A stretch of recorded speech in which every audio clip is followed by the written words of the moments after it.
Hi there, welcome to Computing with Andy, and we continue to look at human-computer interface design. And in this session, we want to see how human-computer interface design can be incorporated in the software development process.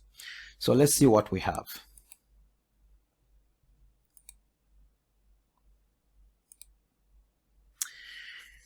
All right, now, it is important to know that HCI gets incorporated into software development through the following activities or approaches. Number one, through software engineering, and two, through usability engineering, iterative design practices, and finally, using what we'll call the design rationale. Now, in this lecture, I am starting with the first item on the list, and that is software engineering. And we're going to talk a great deal about this, in so much that even this presentation will have two sub-parts. Okay, and let's see what we want to talk about. Now, the first thing is we need to have a good understanding of what software engineering is. Do you know that very few people know the difference between software engineering and software development? The term software engineering, especially in Zambia, I don't know about other places, I've noticed software developers calling themselves software engineers. Okay, so it's a term that is loosely used, but the two things are very different. A software engineer is different from a software developer, and it is important to know that difference. And I want us to start on that note, okay, because here we are looking at how using software engineering, human-computer interface design gets facilitated. So before we can know the difference between software engineering and software development, it will help to look at the historical background to software engineering.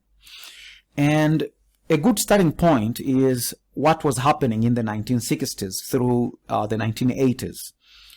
During this period, there was a software crisis. Okay, and what we mean by that is there were a lot of projects which were being done, software development projects, but which were characterized by failure. Okay, and the following were things that happened that led to this period of time being labeled as a period of software crisis. Now, this period was characterized by failed projects, like I earlier mentioned. Many software projects failed. And I need to say that some projects actually caused property damage, and, you know, were because of certain carelessness and certain vulnerabilities which were in the programs which were designed. It was very easy for someone, for example, to gain unauthorized access, a lot of bugs and all such things. But it didn't just end there. A few projects actually caused problems, like even the loss of life.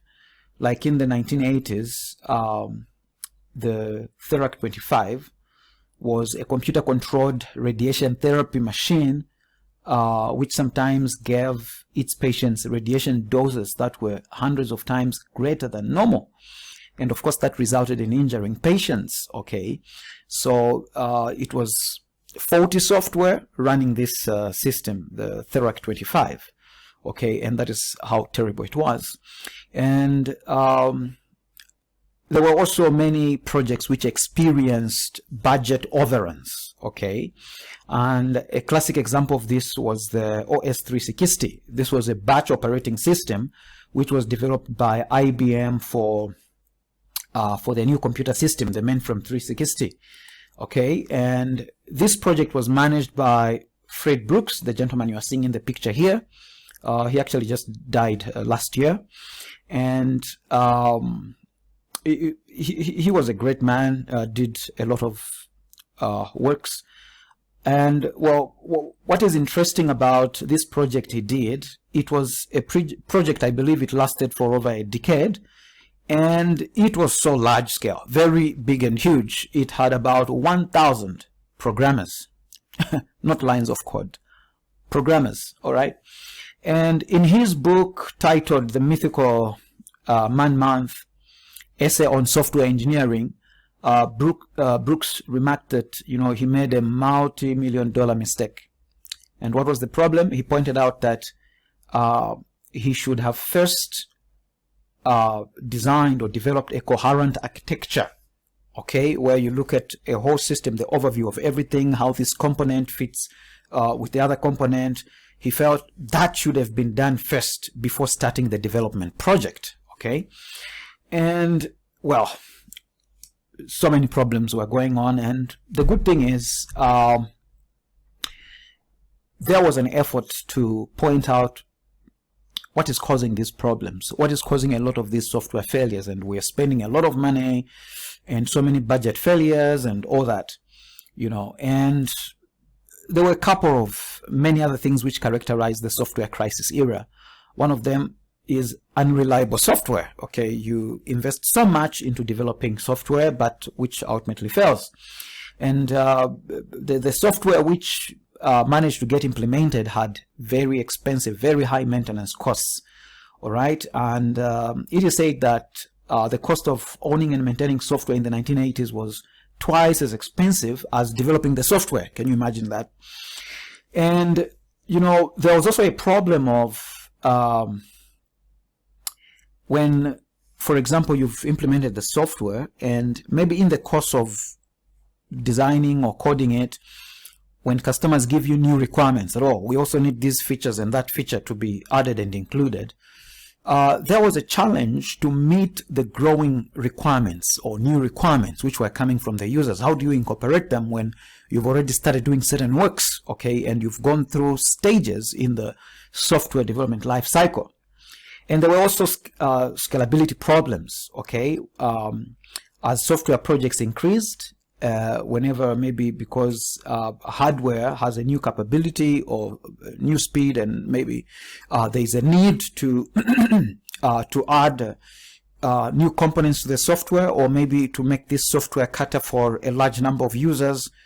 There were problems of trying to update these systems, okay, to accommodate new requirements, to accommodate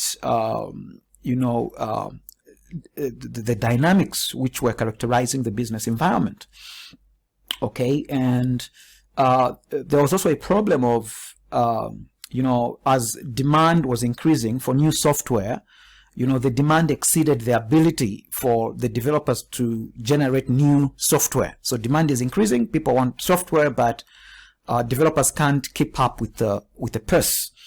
All right, and so that was the crisis. All right, but every now and then companies, individuals, experts would come up with what they felt was, okay, this is a silver bullet. It's going to be a good answer to this software crisis, to all these problems. So, well, in the course of time, you had this solution, this proposal, and all that. So through the 1970s, various approaches were touted as silver bullets to solve the crisis, and among them, there were tools, automation tools, which were getting developed, as a way to develop software, which will have quality and meet certain standards and reduce on errors and all such things. And there was also an approach of structured programming, object-oriented programming, and so on and so forth. Okay, all these were attempts, to provide a solution to all these problems which were prevailing. And well, some pundits blamed the software crisis on the lack of discipline by programmers. It seems some programmers were in a rush just to develop solutions without following properly laid down procedure, okay, documentation, doing thorough requirements analysis, and all such things. Okay, so there was also an issue of discipline, where some experts felt there was a lack of discipline, okay, in this industry. And also, with time, formal methods were being developed, because some believed that if formal engineering methodologies, now you know how traditional engineering, when I say traditional engineering, I mean engineering as people knew it, where you're looking at machine equipment, how engineers of these devices would take great care in how you design this component and how it needs to work with another component, and you make sure all the measurements are correct, accurate, and all that. Now, that is very typical of engineering, all right? And well, some felt if we can introduce formal methods, okay, formal engineering methodologies, if they could be applied to software development, then production of software will become as predictable an industry as other branches of engineering, okay? So you know that in engineering, you want to quantify things, you want to measure things precisely, and you use all the mathematical tools and formulas, you know, to ensure that accuracy is the aim, is the goal. And so formal methods were being introduced, you know, to to provide a way for software which is getting developed, you know, to be accurately measured, assessed, you know, so that errors could reduce. All right. Now, other issues which came up and were being advanced was the issue of process. Many advocated the use of defined processes and methodologies like the capability maturity model. Okay. And there was also emphasis on professionalism. It was during this time that works also were being laid to the development of code of ethics, licensing, and professionalism. Okay, you have people like Professor Bingham, you know, who really advocated for, you know, the importance of code of ethics, issues of licensing, issues of, you know, defining the software, you know, career as a profession, not just something any person can do in their own way, you know, but there has to be code of ethics which needs to be established, code of conduct, you know, professional associations to define, you know, the right way to do things in an ethical, in a responsible way. And well, over time, formal methods, best practices, and standards, you know, have been developed, and this has culminated into what we call software engineering. Now, let us define software engineering. Now, you notice immediately that there are two words in this term, that is software and that is engineering. Well, what is software? We know that software is a collection of codes, documents, and triggers that does a specific job and fills a specific requirement. Simply, well, a series of instructions that enable a computer system to function. Now, that is what we can say about software. But then, what is engineering, and why are these two terms being brought together? Engineering is, you know, it refers to the development of products using best practices, principles, and methods. These things characterize engineering, okay? Engineering really emphasizes on, you don't just develop a product anyhow. You know, there has to be best practices which have to be defined. There have to be principles you need to adhere to. There are particular formal defined methods. All right. Now, bringing software and engineering together means software engineering is the application of a systematic, disciplined, quantifiable approach to the development, operation, and maintenance of software. So what we're simply saying is the application of engineering to software. Okay? Ultimately, that's how we come to define software engineering. So we want to apply a systematic approach, you know, to the development of software. We want to apply a disciplined approach to the development of software. We want to apply a quantifiable approach, you know, to the development of software. Okay?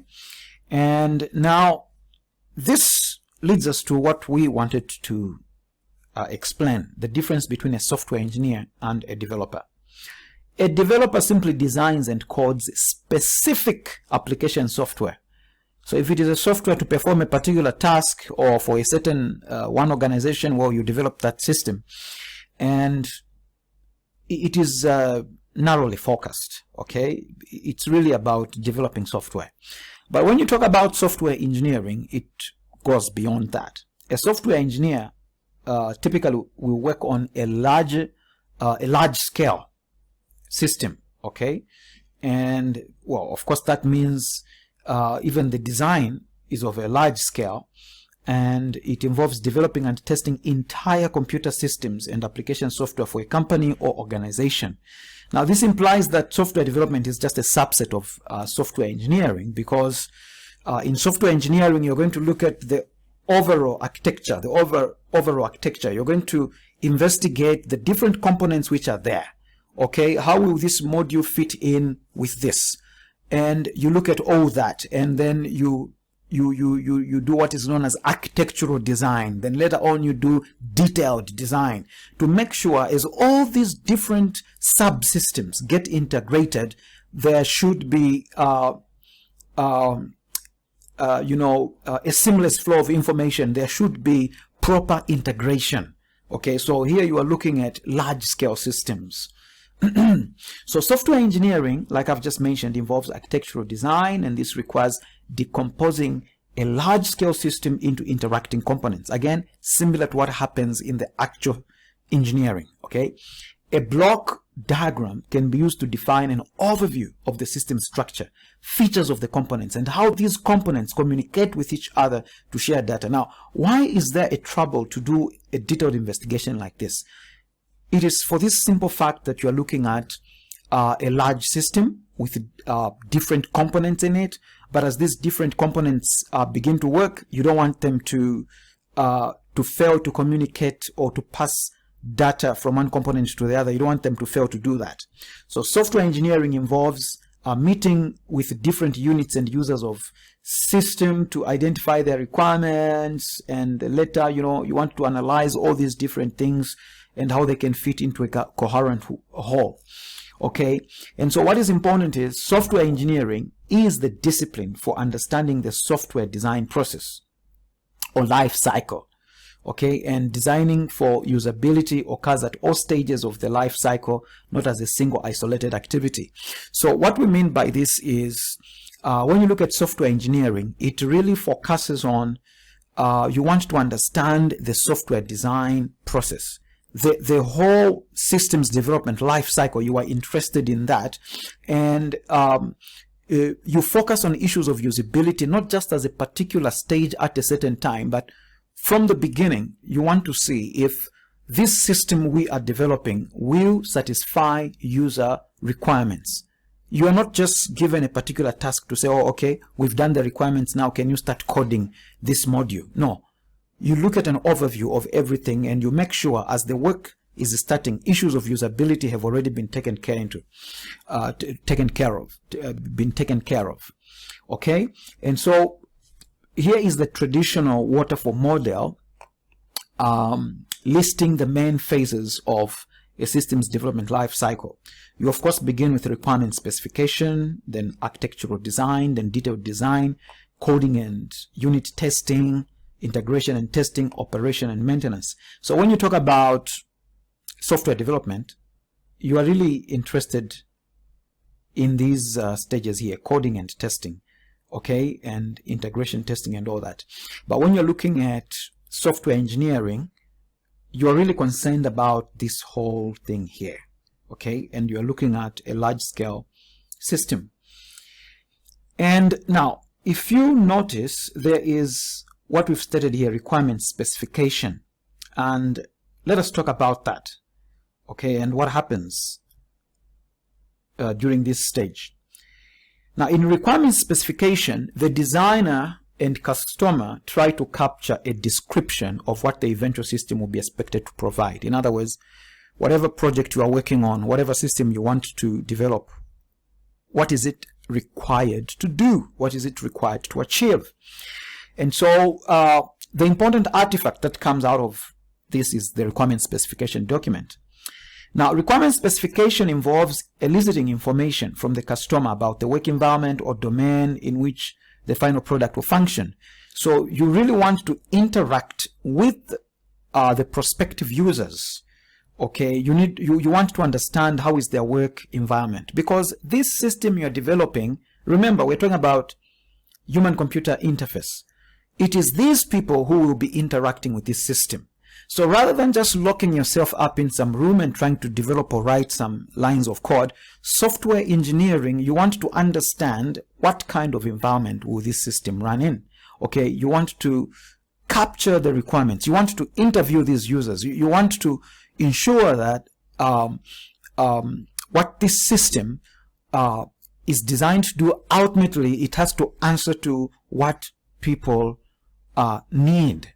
Okay, and aspects of the work domain include not only the particular functions that the software product must perform, but also details about the environment in which it must operate, such as the people whom it will potentially affect, and the new product's relationship to any other products which it is updating or replacing. And remember, this whole approach is an attempt to do away with the crisis which happened in the 1960s. So you don't just limit the activity to developing lines of codes and all that, but you extend it to wanting to establish a good understanding of what kind of environment will this system operate in. Okay. Now, requirements must be formulated in a language suitable for implementation. Okay. Now, requirements are usually initially expressed in the native language of the customer. Okay, and that is how a requirement specification looks like. It is just written in a natural language, which we use. It can be English, and you describe in detail what the system is required to do. But however, what will happen is whatever those things you are expressing will need to end up as software code. Okay, so the executable languages for software are less natural and are more closely related to a mathematical language in which each term in the language has a precise interpretation. So what that means is a detailed description, which can be in English, can even be ambiguous. But whatever requirements you generate, they need to be stated in form of precise statements where there is no ambiguity, because remember, it has to end up as software code. So the transformation from the expressive but relatively ambiguous natural language of requirements to the more precise but less expressive executable language is one key to successful development. Okay, and that is true. What ultimately should end up as successful code should be through a process of refining these expressions in the requirements specification, refining them to such an extent that you come up with non-ambiguous statements, okay, which can be expressed in form of an algorithm or a pseudocode, and ultimately it will end up as software code. Now, after producing your requirements specification, the next critical activity is architectural design.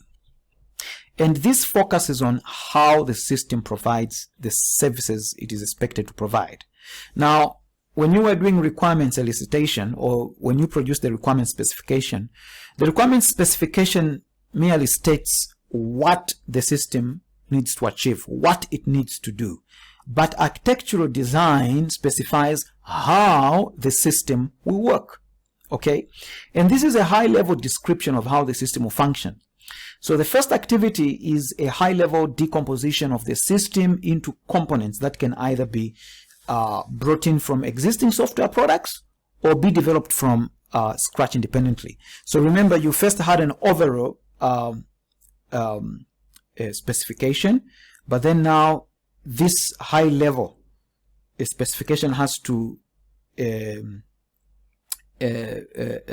later on, be decomposed. But at this point, when you're looking at architectural design, this is a high-level decomposition of the system into components that can either be brought in, okay, from existing software products or be developed from scratch independently. Okay, so you are looking at what was described in broad terms, but now you are looking at a high-level structure where you show the different components which are there, okay, an overall thing which needs to be achieved is broken down into these components which are interconnected. Okay, and certain components can be brought in as already existing software products, or they may have to be developed independently. Okay, but architectural design goes on further to describe the interdependencies, between these separate components, and the sharing of resources that will arise between components. So all this thing has to be done during architectural design, so that later on you don't have problems which used to happen during the software crisis, where after doing a lot of work later on, as you try to integrate these things, like Frederick later said, to say we should have started by looking at the architectural design of the whole thing, looking at the components which are there and how this has to interact with this way before you start any coding activity. You avoid a lot of problems by doing that. Okay, and of course what follows after architectural design is detailed design, and this refers to the refinement of architectural components and interrelations to identify modules to be implemented. So you further break down whatever was identified during architectural design, where you refine these architectural components, okay, to identify which modules have to be implemented, which modules depend on each other, and you focus on those particular modules, how they need to function, what input they have to take, which other components do they need to interface with. Okay, and the behavioral the behavior implied by the higher level description must be preserved in the more detailed description. So you don't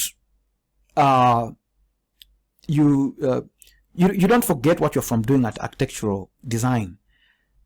Whatever was described under architectural design should be preserved. There should be consistency. Okay, you don't introduce new things on detailed design which are not reflected in the architectural design. So the behavior implied by the higher level description, remember that behavior was only implied, it wasn't detailed, it was just alluded to.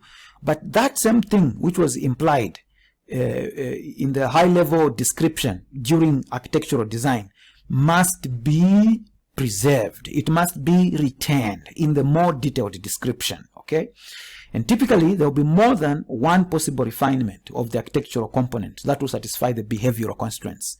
Choosing the best refinement is often a matter of trying to satisfy as many of the non-functional requirements of the system as possible.